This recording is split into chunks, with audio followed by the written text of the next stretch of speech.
Hi everyone. The composer that I wanted to talk about this week is named Claude Debussy, and he is from France. He lived from 1862 to 1918. Sorry, I had to check those dates. So he is kind of similar in some ways to Puccini and Rachmaninoff that we talked about in previous weeks, in that he was born in the second half of the 1800s. So by the time he was beginning to compose music, it was the later Romantic period, and then he lived into several decades into the 20th century. But he is a bit different from Rachmaninoff and Puccini in that, unlike them, he developed a much more modern style. Those other two composers began composing in a Romantic style and really continued in a Romantic style even several decades into the 1900s. Debussy is different because many music historians, which are sometimes called musicologists, will say that he is perhaps the first really modern composer because he had an approach to music that was just fundamentally different from the approach that had come before in the Romantic period or in any of the periods of music before. He is often called an Impressionist composer. And if you recall, if you were in CC in Cycle 2, we studied Impressionist painters, visual artists.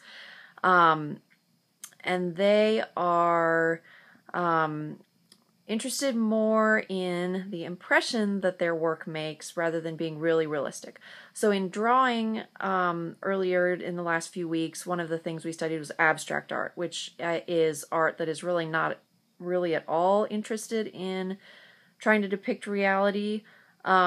So Impressionism is kind of somewhere in between really realistic representational art and abstract art, as in terms of what visual Impressionist art is, like visual or Impressionist painting.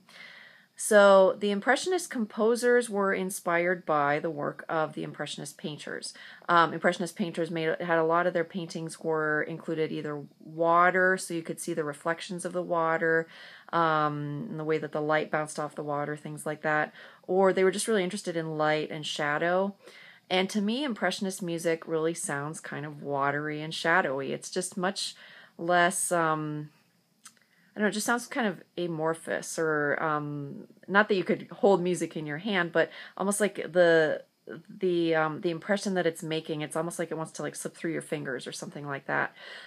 So Impressionist music is kind of right on the cusp between the Romantic period and the modern 20th century period, and it is like the visual art, trying to depict kind of impressions and overall moods rather than anything really specific. And one of the musical traits of Impressionist music is a concern with color. And that probably sounds really weird to use that word color when talking about music, because you can't see music and you can see color, so it would seem like that's not an appropriate term to use when describing music. But it is actually a word that is used a lot in music. One of the ways that composers utilize color and try to create interesting color is with what's called orchestration, which is by using different instruments to play different parts of their music, because every instrument has a unique tone quality.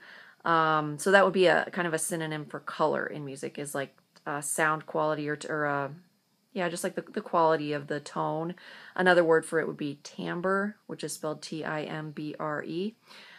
So by using different instruments that have different characteristics of their sound, composers can create color. And we will look at another Impressionist composer in a couple weeks who is really famous and was one of the best at doing this, using different instruments in interesting ways. So that's one way to create color in sound, is just to create different qualities of sound by using different instruments. And the way Debussy really did it was by using different harmonies. And so I'm going to link in the description another video that I made, just really short, of me trying to demonstrate this a little bit on the piano, how Debussy was doing new things with harmony. So melody is just a single line, like it's like something you can sing one note at a time that an instrument or a voice can be performing. And then the harmony is when there's more than one note going on, and it's typically accompanying a melody. So Debussy used that harmony in a really new way. That's really, I think, why he's considered the first modern composer. So if you listen to that video right after this one, it's just short. I was just trying to demonstrate a few things on the piano.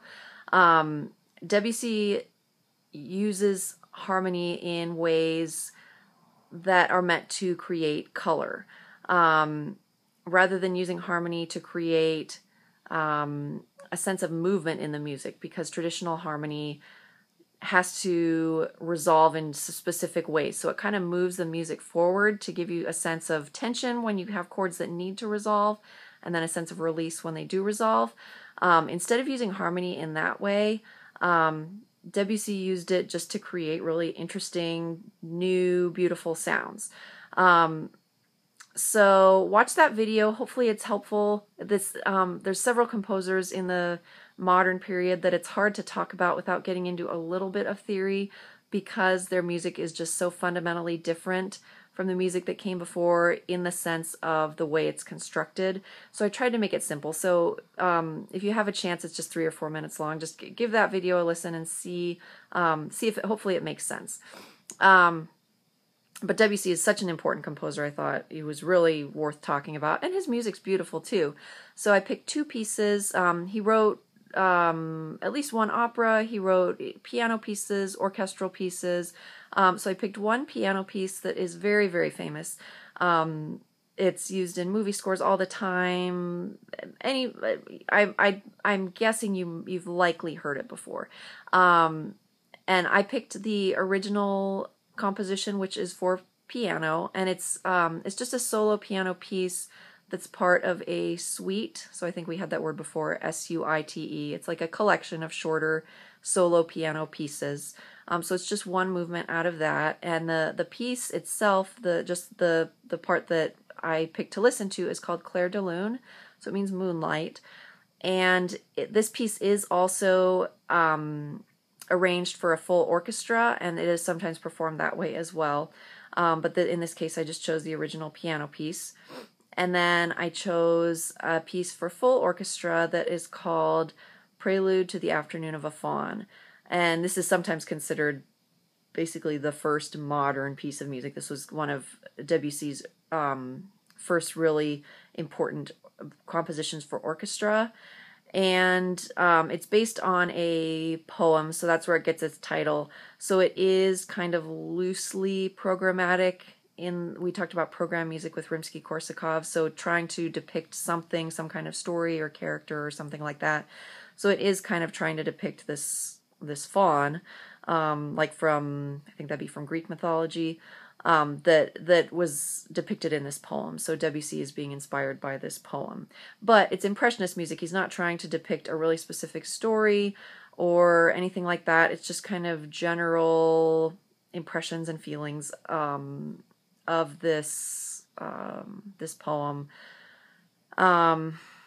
And yeah, just I would say in this music, just listen to see if it sounds any different to previous music that we've listened to from the Romantic period. I think it's just really beautiful. It just has beautiful sounds, and I would say the thing about Debussy, he wanted to just create beautiful music with the chords, the sounds just existing for their own sake. He didn't want to follow rules. Not to say that he never followed any of the rules that had come before. He's still certainly educated in the system that came before him and inspired by the music that came before him, but he had just a different idea about how to compose, and he just wanted to create beautiful sounds whether they followed the rules that had come before him or not. So just give these pieces a listen and see if they sound different. See if that idea of color in music, if that makes any sense. That I'm sure there's so many notes going on in each of the chords. It's really hard to hear what's going on, but just listen for the overall impression that it makes, and whether it just whether it sounds different than the other music we've listened to. So that is Claude Debussy, and he is considered the first Impressionist, or I think the first, or if not the first, certainly the most important Impressionist composer. Even though he hated that term and didn't think it was a good term, he is called an Impressionist composer.